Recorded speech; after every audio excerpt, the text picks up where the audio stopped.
Баршаңызға сәлем. Бүгін біз сіздермен үтіктеу тақтасына немесе гладильная доскаға осындай чехол тігетін боламыз.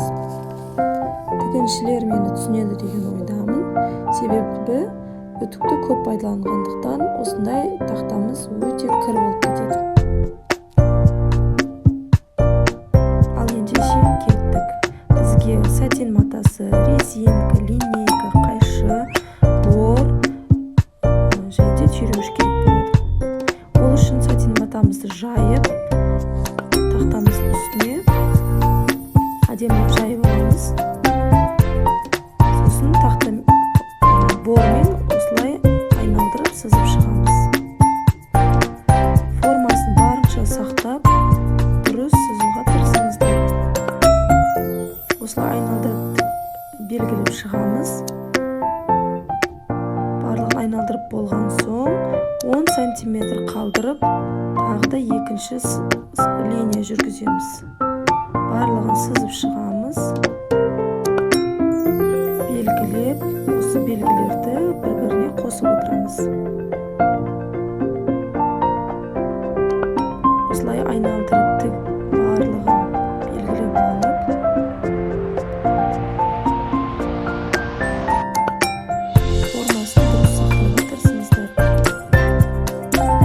болған жерін дөңгелек етіп бөлшек аламыздар.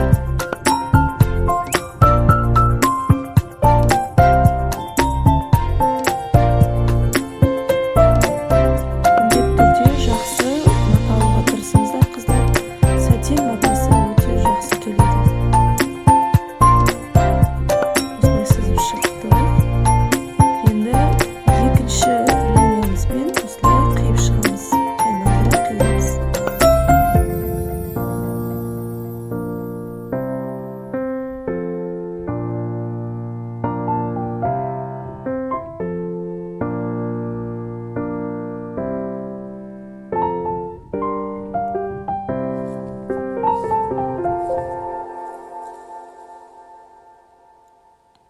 Дайын қиып болдық. Ал енді екі бүктеп осылай қазір тігетін боламыз. Шамалы кішірек бүктеміз, ал екінші рет уже 1,5 немесе 2 сантиметрге бүктеп аламыз. Сосын айналдыра шетінен тігіп шығамыз. Қыздар, мен тігін машинада тігемін. Егер сізде тігін машина болмаса, қолмен майда тігіспен тігіп шықсаңыздар болады. Осылай қайырып, тігісі ең шетінде болу керек. 0,1 миллиметрмен тігіп шығамыз. Дөңгелектеу келген жерлерін шамалы сборка жасап қайырып тігеміз. Жиырып қоямыз. Сонда формасы сақталады.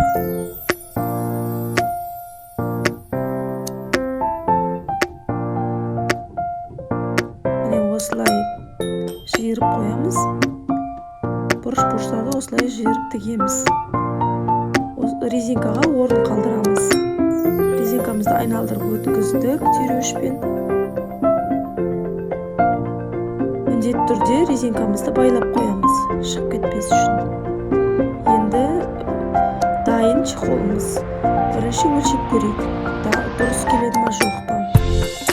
Егер чехолыңыз шамалы үлкендеу болып жатса, резинканы әлде тартсаңыз болады. Менікі үлкендеу болып қалды. Сондықтан мен қазір чехолымды шешіп, тағы да тартып жатырмын. Барынша чехол дұрыс отыру үшін осылай тартқан дұрыс. Резинкамыз жақсы тартылып тұрса, тақтамызға өте әдемі тұрады. Артық жерлер болмайды.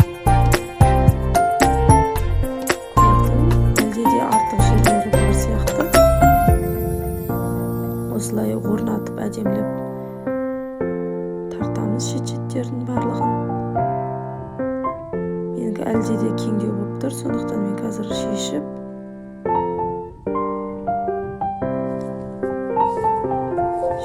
тағы да тартамын. Тартып, сосын артық резинкаларды қиып тастадым. Қыздар, сонымен чехолымыз дайын. Қыздар, өте күшті, әдемі шықты. Баршаңызға рахмет.